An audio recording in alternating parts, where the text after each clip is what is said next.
You're watching the station covering all of the DMV. This is DC News Now. Hi, everyone. Thank you for joining us for DC News Now at 9 o'clock. I'm Chris Flanagan. And I'm Susan Tran. A dramatic rescue in Maryland. It was all caught on camera. It shows a Hyattsville officer right here pulling this driver from a burning car, bringing that person to safety in the middle of the night. DC News Now's Ben Dennis joins us live from the scene. Yeah, and Ben, neighbors tell you, they're glad this officer was in the right place at the right time. Yeah, it's heroic indeed. Tonight, Hyattsville police say that this happened a month ago in front of the house behind me here in Hyattsville, Maryland. It's where a ball of fire came through the hood of an SUV. A driver stuck in the driver's seat, mere inches away from those flames. Tonight, neighbors praising one fast-acting police officer. Come on, get out! Dramatic, newly released video taken January 19th along Queens Chapel Road. A Hyattsville police officer dragging a driver away from a burning SUV that just rolled over. A cry for help from behind the wheel. The driver struggling, saying they can't move their legs. My leg's broken, please. Corporal Kelly Hernandez wasting no time to drag the driver to a safe distance. Come on! I can't feel my leg. Get out! Saving a life out here is really crazy. Andy Jamie is among those nearby who lauded Corporal Hernandez. I don't know how to explain it, but you really have to have some control to just take over and save somebody's life like that. Car on fire, anything can happen to yourself. I thought they did a great job. Norman Brooks lives several doors down, a DC firefighter who says he's appreciative for the quick action. They're always engaged in the community. When you call, they come right away. They're a great department, and that's clear from the job they did. The circumstances of the rollover remain unknown, as is the identity of the victim. But Corporal Hernandez getting props from her department and her community. It definitely could have been a lot worse, man. I'm glad they're safe. I spoke with a man who says he owns the house where this rescue happened. He showed me surveillance video where two first responders were seen helping put out those flames with fire extinguishers. Meantime, there has been a wave of support for Corporal Hernandez on social media all day long after Hyattsville police posted this video just this morning. In Hyattsville, Maryland, Ben Dennis, DC News Now. Just incredible video there, and just job well done by Corporal Hernandez. Yeah, a life saved there. Absolutely. All right, let's talk about our forecast on this pre-Friday, if you will. It was sunny, and then the wind kicked in. It certainly is, and we look forward not only to Friday, but Valentine's Day Friday. Hopefully it's pretty nice for all the lovers out there. I really think tomorrow is the best day of the entire week, and it's not just because it's a Friday. We have a lot of sunshine in store. Winds are going to calm down, but we do have this advisory that's still in place until 10 o'clock tonight. And so if you're in D.C., up towards Montgomery County, parts of Frederick area, and Baltimore, you're dealing with this advisory where we've seen wind gusts pick up to about 50 to 60 miles per hour. They've died down to about 25 to 30, but still very blustery and windy due to a frontal passage moving through, and then you have a high that's out towards West Virginia. Tight pressure gradient, that's the science of it. Basically, these are going head to head, and that front needs to push more into the Atlantic. Really sustained winds, constant wind speed has been ranging 10 to about 20 miles per hour, and that will start to die down around midnight. Temperatures as a whole really not super bad due to this wind flow. We're still in the 40s at this point, and tonight it will be on the cooler side, and the reason being a lot of clearing that's going to happen, and as you're kicking off your Friday, mostly sunny skies. We do have our next storm system going into this weekend. More on that in a moment. Okay, Janessa, we'll see you then. Meanwhile, developing right now, a major shakeup in leadership at the Kennedy Center. President Trump has made himself chairman of the board. Trump's move led to a whole number of entertainment stars leaving their posts and canceling performances, including actress Issa Rae. For some, they say the move is a welcome change, but there are other people out there at the Kennedy Center who found the rationale really difficult to understand. Obviously, the general tide of American politics and culture is moving away from, wokeness. Every performance is woke. And I think when we talk about woke, we're talking about people who are trying to express what their viewpoint is, where they sit in the world. Well, Amy Austin, who we just heard from there, is president of Theater Washington. That's an alliance of theater organizations. She says we can expect to see more artists shying away from performing at the Kennedy Center. There's also massive pushback from D.C.'s queer and trans community. Yeah, D.C. News Now's Daniel Hamburg live at the Kennedy Center, where dozens of people protested. And Daniel, this is a pretty big demonstration.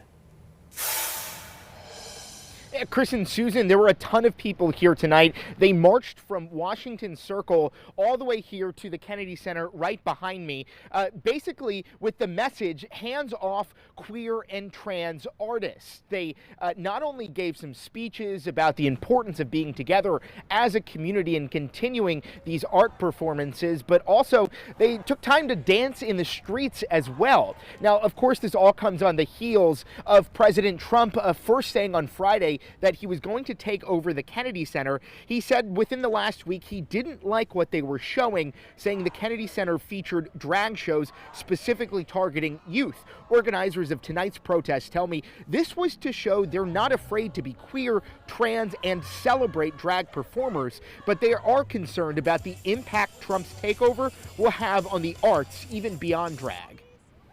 These attacks on drag are thinly veiled attacks on trans people, and they want to classify trans people living their authentic lives as them doing drag. So we really need to be here today, show up, and stand up for trans and drag rights. It's incredibly important that we refuse to comply with his attempt to take over the public sphere, to take over any kind of cultural outlet that could be used to resist a full kind of fascist domination of our society. And of course, there are plenty of performances that happen all across the district, drag performances and queer performances. They say, of course, that will go on, but it is just disheartening to them that from the Kennedy Center, kind of like the mecca of the arts in D.C., that this is going to happen. We're live in Northwest. Daniel Hamburg, D.C. News Now. Controversy continues. A Metro bus crash earlier this afternoon in Maryland shut down a whole stretch of highway in Prince George's County, but that portion of Route 210 in Oxon Hill is now back open. Take a look at the scene on the northbound lanes right near Audrey Lane. When investigators finally cleared the scene, you could see traffic moving just fine at this point. Police say there was no one hurt in the crash. All new tonight, U.S. Immigration and Customs Enforcement arresting 7 people in Northern Virginia. They are accused of being in the U.S. without proper documentation. ICE says it made their arrest in Annandale last week with the help of the FBI.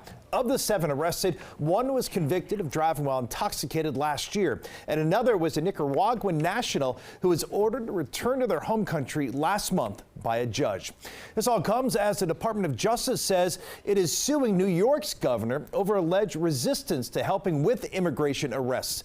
Attorney General Pam Bondi says the governor and other top officials are prioritizing illegal aliens over American citizens. The lawsuit stems from New York's green light law that allows undocumented immigrants to get drive-only licenses.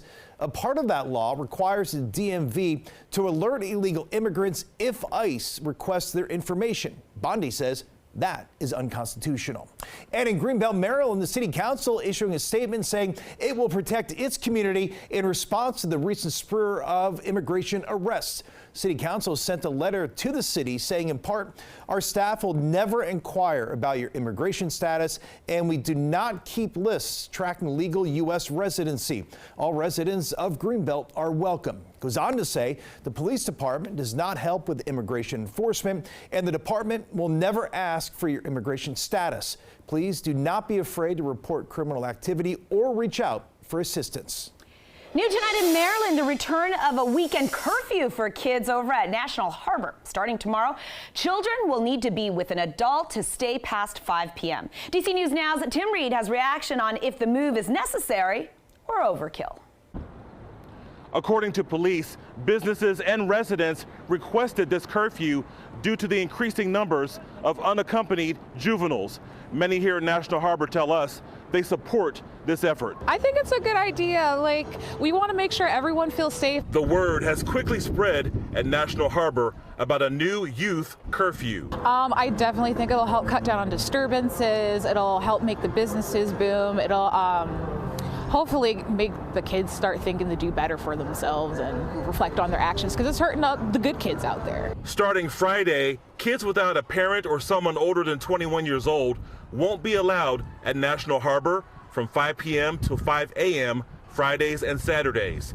Parents or businesses can face a $250 fine for breaking the rules. Some we spoke to have some questions about this policy. And I understood, I guess, the reasoning behind it, but I'd like to know the efficacy of it. Like, how many of these crimes that that have been associated with instituting the curfew, what percentage of them are done by juveniles? The same curfew was imposed last summer.